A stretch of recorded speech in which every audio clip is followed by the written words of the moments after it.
Simulado 139 de legislação de trânsito para você que está estudando para fazer prova de primeira habilitação, concurso público. Tem muito concurseiro que está acompanhando a gente aí, vendo as questões sendo respondidas, comentadas, com aquelas dicas ali, pegando algum gancho em um assunto que seja relacionado ao tema para tentar ajudar você de alguma forma. E vocês já sabem, né? Se tiver alguma dúvida, ou ficou com dúvida sobre a questão, sobre o tema, deixa aí nos comentários que a gente tenta te ajudar de alguma forma. Vamos lá para a primeira questão desse vídeo, simulado 139, que é a seguinte, ó. Seguir veículo em serviço de urgência, estando este com prioridade de passagem devidamente identificado por dispositivos de regulamentares de alarme sonoro e iluminação intermitente, é infração. Aqui, pessoal, a situação é a seguinte, olha. Nós temos os veículos de emergência, que estão elencados lá no inciso 7 do artigo 29 do CTB, e de repente um desses veículos está em situação de urgência. Vou dar um exemplo mais clássico aqui. Uma ambulância. A ambulância está lá pedindo passagem, precisando passar, e aí a turma abre para a ambulância. Inclusive a regra de circulação relacionada ao tema, que está nesse próprio artigo 29, em seu inciso 7, é a seguinte, ó. Se por acaso um veículo de emergência estiver pedindo passagem, tem que deixar livre a passagem pela esquerda, seguir para a direita, reduzir, parar se for necessário, porque no momento a prioridade é deles. Não dar essa prioridade é infração, né? Mas aí a turma costuma respeitar quando é ambulância, né? O pessoal sai da frente e tal, mas tem aquele que se julga mais inteligente do que todos os outros, mais desenrolado que todos os outros, quando na realidade é o inverso. Que no que ele vê que todo mundo está abrindo para a ambulância, o que é que ele faz? Você já respondeu aí na sua mente, né? Você diz, ó, ele vai no vácuo ali, né? Ele segue. É exatamente isso que ele faz. Então aí é quando caracteriza essa infração que você está vendo. Essa infração, ela está prevista aqui, ó, no artigo 190 do CTB. Trata-se de uma infração de natureza grave. Vão ser registrados 5 pontos no prontuário do infrator e multa de R$ 195,23. Então a resposta correta é a letra C. Observação rápida aqui. Em algum simulado anterior, alguém que sempre tem essas questõezinhas, né, sobre natureza da infração. Não importa se é prova de primeira habilitação, se é concurso público, prova de curso especializado, enfim, sempre tem o tal do leve, média, grave e gravíssimo. E até alguém questionou num vídeo anterior, dizendo, professor, deixa alguma dica, um macete aí para o leve, média, grave, gravíssimo. Olha, tem alguns colegas na área que até tem aquela dica, aquele macete. Olha, se for assim, provavelmente é grave, se for assim é gravíssimo, se for assim é leve. E assim, não tem como você encaixar 100% das respostas. Não dá, na realidade, deixa um pouco a desejar a precisão das respostas com alguns métodos assim, porque não tem como, cara, ver. Você pega situações aí que parecem que tem um risco grande à segurança viária e é uma punição relativamente branda. Utilizar o telefone celular, não estou falando de manusear o seguro, estou falando de utilizar, é média. Deixar de transferir a propriedade de um veículo, conduzir o veículo com licenciamento em atraso, é gravíssima. Então assim, nem sempre funciona. O que eu realmente digo ao pessoal é o seguinte, gente, tem que ler, cara, não tem como. É pegar ali o capítulo 15 do CTB, que é o que trata das infrações, e dar uma lida. Não tem como fugir disso. Tem que dar uma lida, realmente. Essa é a orientação que eu tenho para passar para o pessoal. O que você pode fazer, de repente? Começar a tentar fixar na sua mente as principais, aquelas infrações que, em tese, são mais comuns. Essa é a dica. Porque tem aquelas infrações que costumam se repetir. Geralmente, nas provas, são elas que são questionadas, né? Aquelas mais comuns, aquelas mais do dia a dia.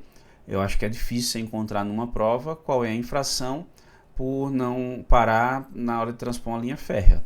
Isso é uma infração, ó, 212, acho difícil encontrar uma pergunta dessa.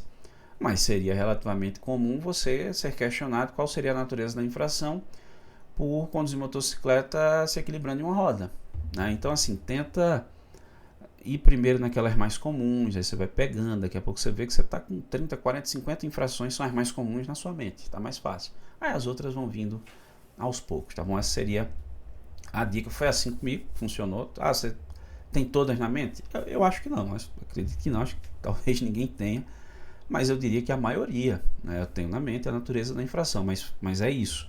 Fui primeiro nas mais comuns, aquelas que você vê no dia a dia realmente, e as outras vão vindo aos poucos, você vai gravando, vai ficando com aquilo na mente. Sei lá, talvez tenha 70%, 80% das infrações na mente, e qual seria a natureza da infração. Mas assim, eu diria que uns 40, 50 mais comuns, são mais de 400 fichas no manual de fiscalização, aquelas mais comuns acho que você consegue fazer sem grande dificuldade, tá bom? Mas bora lá, fica a dica aí para você que estava acompanhando, bora para mais uma questão aí. Olha, questão de número 447, que é a seguinte, olha, o condutor de veículo destinado à condução de escolares, ele deve ser habilitado em uma das categorias condução de escolares e habilitado em uma das categorias C, D ou E.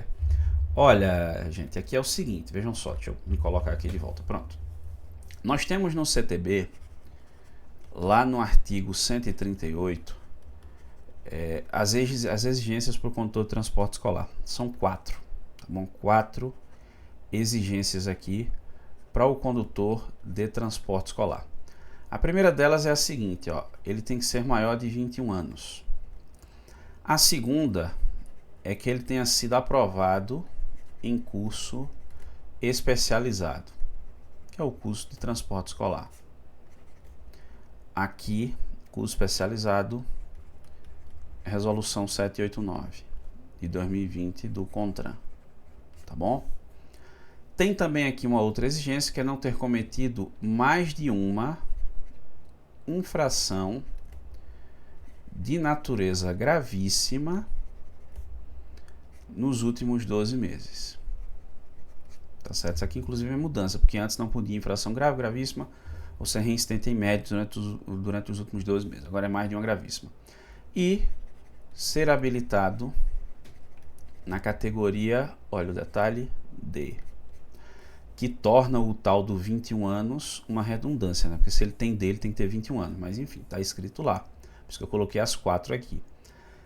Se eu tenho E, eu também conduzo D, mas se eu tenho C, eu não posso aqui conduzir D.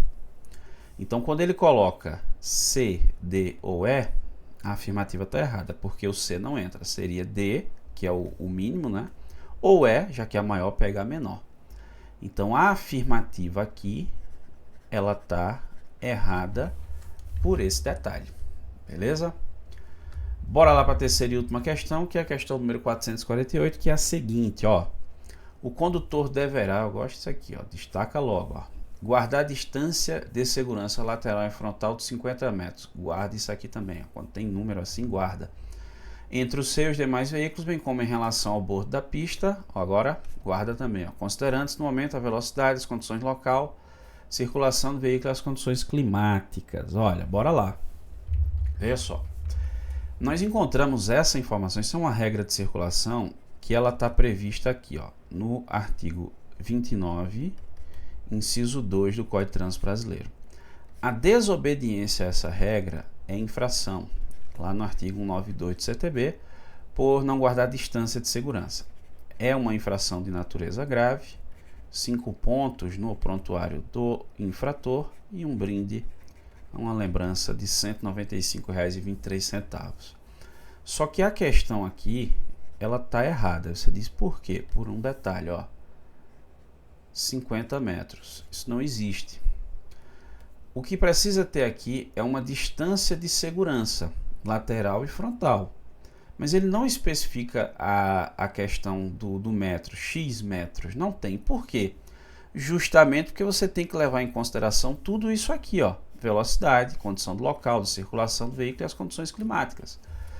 Numa pista seca, essa distância é uma, numa pista molhada é outra, né? A depender das condições de circulação do local também, do local, da via, da velocidade desenvolvida, do seu veículo, que pode estar apresentando algum problema naquele momento.